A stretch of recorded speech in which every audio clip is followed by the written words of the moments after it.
Legalization of weed has been spreading all across the United States at a very high rate. And this doesn't just include medicinal use, but recreational use as well. Along with this has come a higher interest in its use for almost everything. It seems that in just about every area of our life, someone claims weed can make it better. Sleep, diet, cancer, sex, studying, headaches, depression, everything. As such, it only makes sense that people would wonder if they could use the effects of weed to help improve their performance and build muscles. However, some people are also concerned about its interactions with other supplements such as creatine.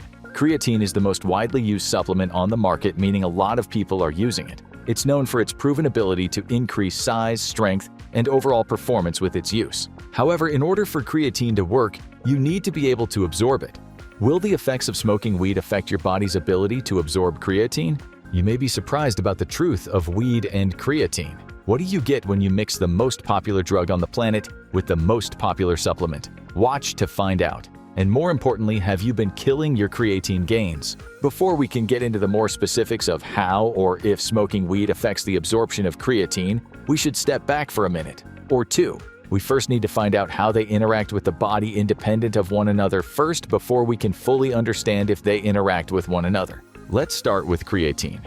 We have spoken a ton about creatine as it's all the rage these days. You know how we feel about it. If you're not taking it, you're missing out. There may be a good chance you have heard of this, but we're still going to go over what it is and how it affects your body. So, creatine is a non-proteinogenic amino acid, meaning it's not involved in the structure of protein. Still, it's a vital compound your body requires. Its primary job is its role in synthesizing the high-energy compound known as ATP. ATP stands for adenosine triphosphate, meaning it has 3 phosphates attached and is the body's energy currency. It's required to help power every muscle contraction, making it essential that your body has an adequate supply.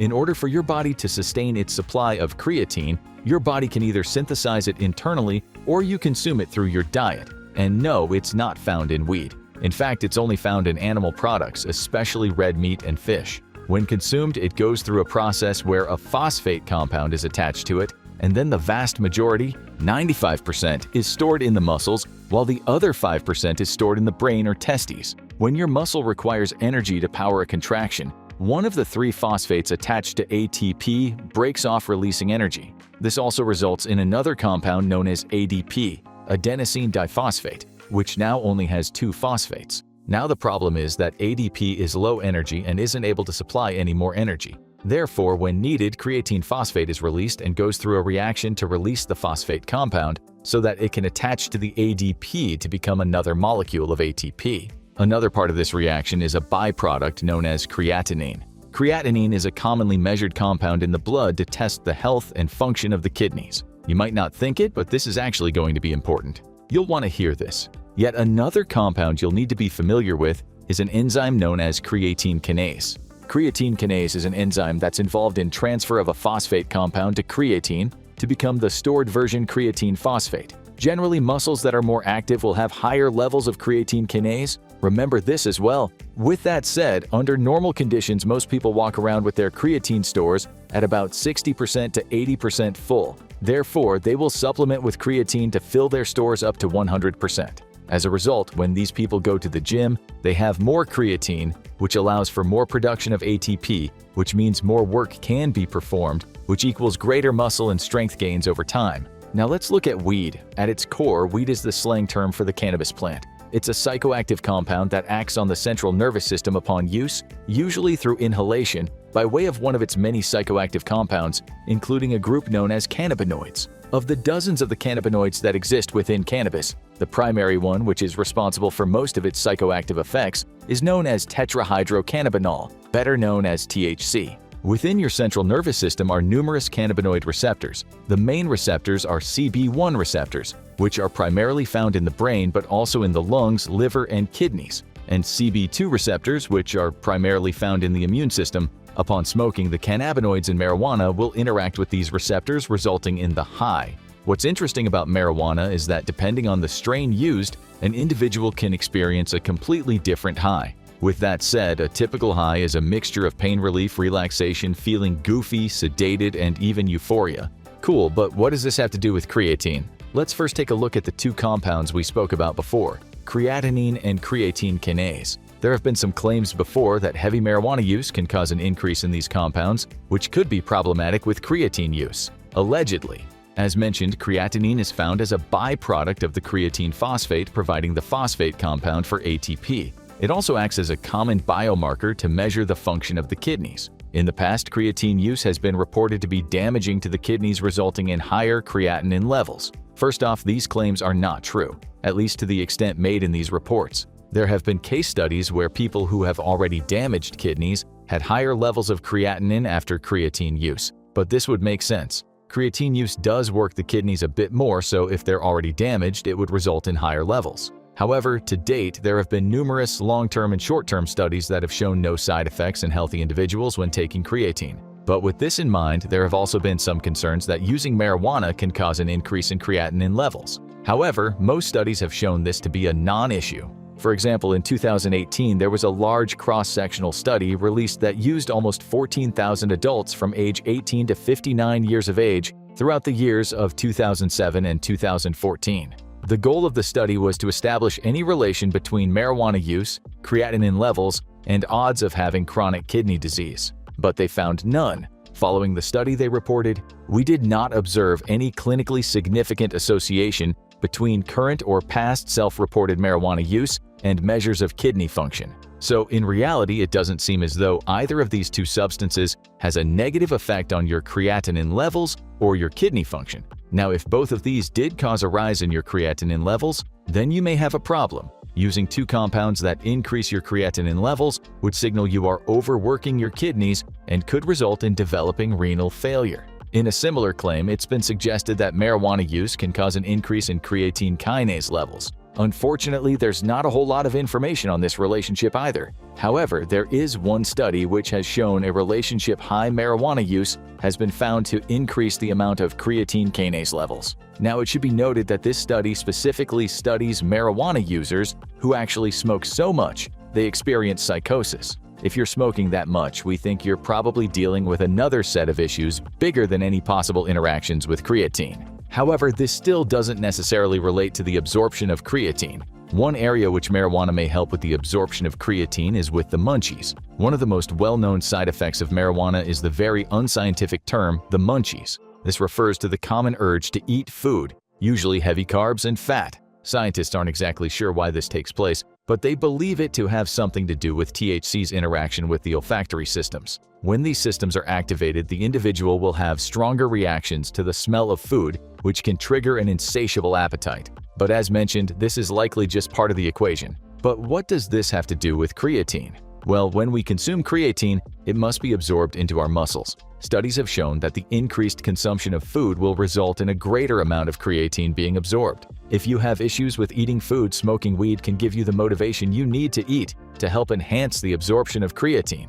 In fact, increasing appetite is one of the medicinal uses of marijuana for those with various conditions such as cancer. Now, eating more food to absorb creatine is definitely not the same as doing it for cancer. However, if you are a light eater, increasing your intake could help improve creatine absorption. With that said, this definitely wouldn't be a negative response though. The main problem is there seems to be very little information on any interactions with marijuana and creatine. In fact, when looking at these two drugs on WebMD.com drug interaction page, searching cannabis and creatine leads to 0 results. Now, this doesn't mean there aren't negative interactions, it simply means that there is no information on it, at least in scholarly sources. There does seem to be a lot of information or misinformation regarding these two substances anecdotally in internet forums. A major one is that creatine causes your muscles to absorb water while smoking marijuana dehydrates you.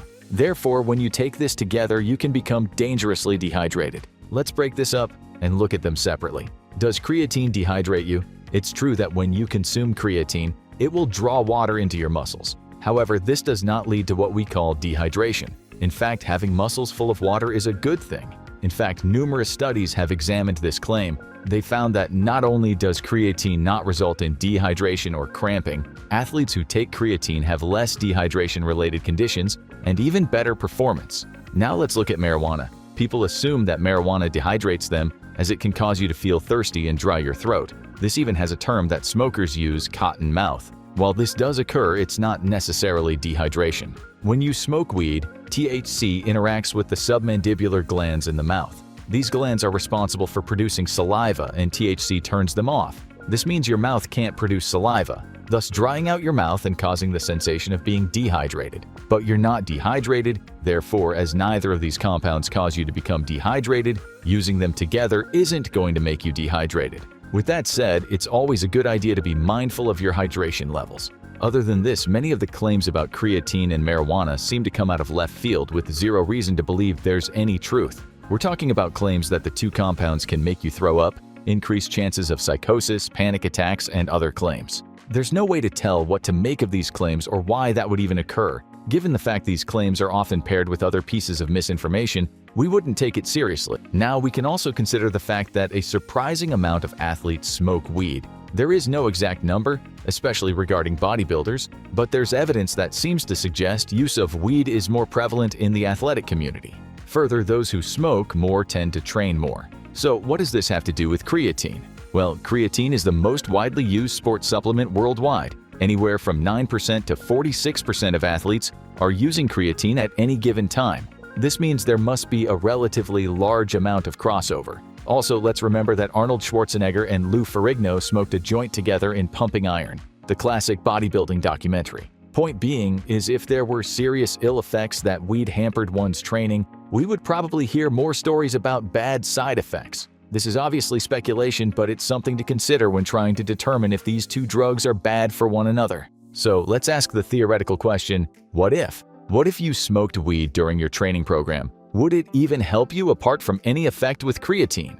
This is yet another area where studies are lacking, although it doesn't seem so, at least in a significant manner. Numerous reviews have come to this conclusion, such as this one from 2017. It compared the results of 15 studies and concluded weed offers no advantageous benefit for strength or aerobic performance. In fact, it may even decrease strength if anything. Smoking weed before training time is especially frowned upon. Researchers have found numerous performance deficits, including reduced ability to maintain effort or physical maximal work capacity, increased heart rate, breathing rate, and oxygen demand. In addition, balance and agility can be hindered. So why would an athlete partake? Well, it seems that if there are any legitimate benefits of smoking weed, it comes after training.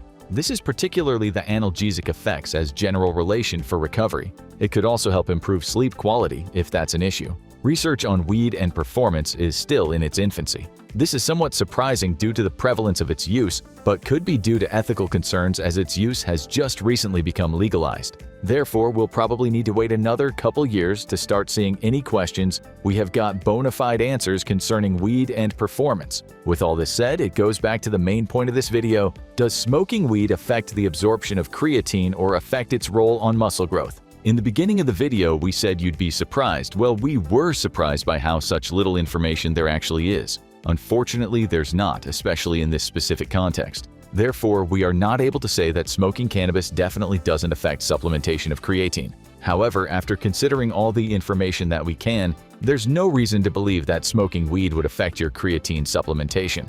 To be clear, this doesn't mean it will help or magnify any benefits either. It seems that these two compounds act independently for the most part and won't interact with one another. We think it's important to remember that we are always consuming creatine all the time.